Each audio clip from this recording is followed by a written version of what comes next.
अगर आप लोग अपनी लटकी हुई बैली से बहुत ज़्यादा परेशान हो चुके हैं, ये लटकी हुई बैली आपके लिए एक परेशानी का सबब बन चुकी है, जिसके कारण आपको चलने में, फिरने में, बैठने में, उठने में दिक्कत आ रही है, तो ऐसे में आपको ज़रूरत है हल्के फुल्के वर्कआउट की।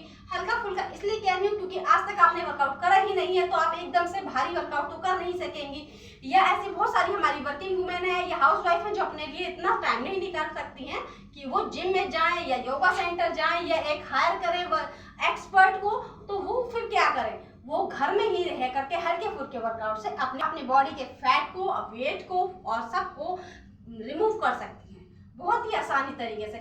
और नेगेटिविटी फैलाने वालों से तो बहुत ही दूर कर रहे हैं, उनसे तो दूर से ही नमस्ते कर लीजिए, क्योंकि वो सिर्फ ये नेगेटिविटी आपके दिमाग में भरते रहते हैं कि अगर आपने जिम ज्वाइन नहीं करा है, किसी एक्सपर्ट के अंदर नहीं है, तो आप अपना वजन हल्का नहीं कर सकती है। ऊट पटांग वर्कआउट करके आप अपना वजन हल्का नहीं कर सकती। मैं मानती हूँ कि ऊट पटांग वर्कआउट या ऊट पटांग मूव्स आपको नुकसान दे सकते हैं, लेकिन हल्के फुल्के मूव्स जो हमारे पुराने समय से करते चले आ रहे हैं, हमारे पूर्वज या हमारे बड़े बूढ़े करते चले आ रहे हैं, उनको हम नए वेरिएशन में ढालकर अपने अकॉर्डिंग बनाकर समय समय पर करके अपने आप को फिट बना सकते हैं और फायदा उठा सकते हैं। तो इसी तरह से आज बेली फैट के लिए मैं आपके लिए लेकर आई हूँ 2 वर्कआउट, बहुत ही इजी, बहुत ही सिंपल, घर में कोई भी किसी भी समय अगर आप खाली पेट है तो कर सकते हैं।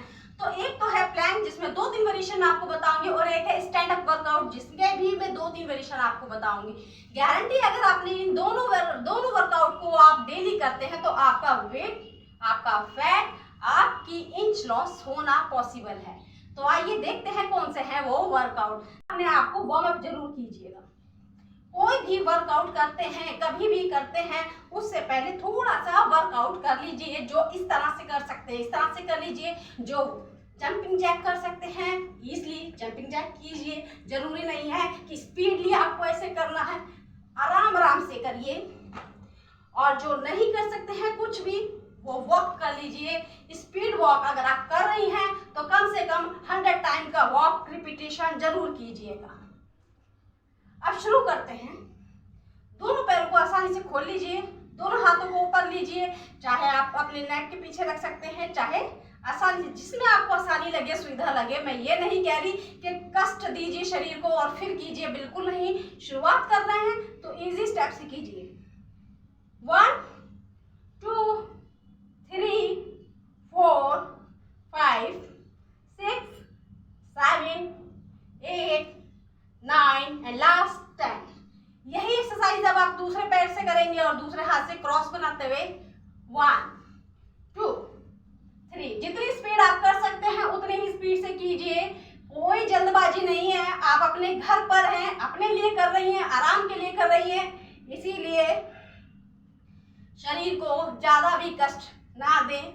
जितनी आपकी शक्ति है उतना ही कीजिए। ये था एक वेरिएशन।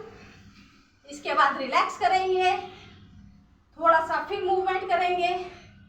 आप दोनों हाथों को पीछे लेंगे, आप कोहनी से टच करेंगे। ये भी 10 टाइम करेंगे। यही सेम नेक्स्ट पैर से।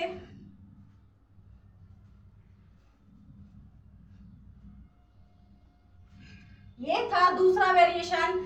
फिर रिलैक्स करेंगे, थोड़ा सा वॉक करेंगे।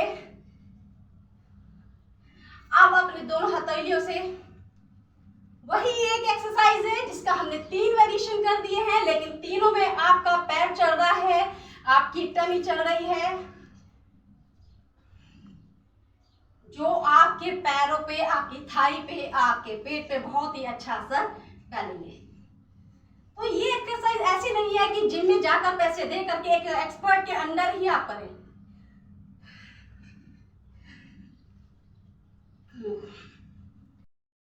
एक्सरसाइज है प्लैंक, जो मैंने आपको बताई थी। जिस तरह से हमने खड़े होकर के जो एक्सरसाइज की थी उसके 3 वेरिएशन कर रहे थे, उसी तरह से प्लैंक के भी हम 3 वेरिएशन करने जा रहे हैं। ये है सिंपल, आपको बिल्कुल स्ट्रेट रहना है। आप 10 तक काउंट करेंगे, 1 2 3 4 5 6 7 8 9 एंड लास्ट 10। रिलैक्स करेंगे। इसी तरह से आप प्लैंक के 10 सेट, 5 सेट जितने लगाना चाहे लगा लेंगे। और इसका सेकंड वेरिएशन करेंगे हम शोल्डर टैप। 1 2 3 4 5 6 7 8 9 एंड 10। रिलैक्स करेंगे। इसी तरह से शोल्डर टैप के भी हम प्लैंक में 10-10 के सेट लगाएंगे या 5 के, जितने आप लगा सकते हैं। शुरुआत कर रहे हैं तो 5 ही आप बड़ी मुश्किल से लगा पाएंगे, लेकिन जब आपको इसकी हैबिट हो जाएगी आप इजीली इसके 10-10 सेट लगा सकेंगे। 10-10 करके आप 2 सेट लगा लीजिए, 3 सेट लगा लीजिए, जितना आपको कंफर्टेबल होगा आप उतना वर्कआउट कीजिए। थर्ड प्लैंक में देखते हैं हम क्या करेंगे। उसी पोजीशन में आएंगे और ऊपर 1 2 3 4 एंड 5 पोजीशन लेंगे वापस प्लैंकिंग, और फिर नेक्स्ट अगेन 1 2 3 4 एंड 5 फिर पोजीशन लेंगे, रेस्ट करेंगे और फिर 2 या 5 सेकंड का रेस्ट लेके ब्रेथ को नॉर्मल करके, सांसें नॉर्मल करके, फिर हम इसी को सेकंड लेफ्ट हैंड से करेंगे। 1 2 3 4 एंड 5 वापस आएंगे, फिर सांस लेते हुए 1 2 3 4 एंड 5 फिर वापस आएंगे, प्लैंक की पोजीशन लेंगे और अपने घुटनों के बल पर आके। ये थी आपकी टमी के लिए बहुत ही सुपर इजी वर्कआउट। वैसे तो इसे कोई भी कभी भी किसी भी उम्र में कर सकता है, लेकिन अगर आप फ्रेशर है, बिगनर है, बिल्कुल नए हैं, आपने कभी वर्कआउट नहीं किया है, तो हो सकता है आपको थोड़ा टिपिकल लगे। प्लैंक करने में ही टिपिकल लगेगा, जो स्टैंडिंग वर्कआउट था वो तो आप बहुत इजीली कर सकते हैं। तो उम्मीद करती हूँ आपको वर्कआउट अच्छा लगा होगा, क्योंकि ये गर्मी का सीजन है, पसीने तो छूटेंगे ही, और जब पसीने छूटेंगे तभी आप चमकेंगे। तो मिलेंगे नेक्स्ट वीडियो में ऐसी ही एक प्रॉब्लम का सोल्यूशन लेकर के। जब तक के लिए सबको स्वस्थ रहे और मस्त रहे।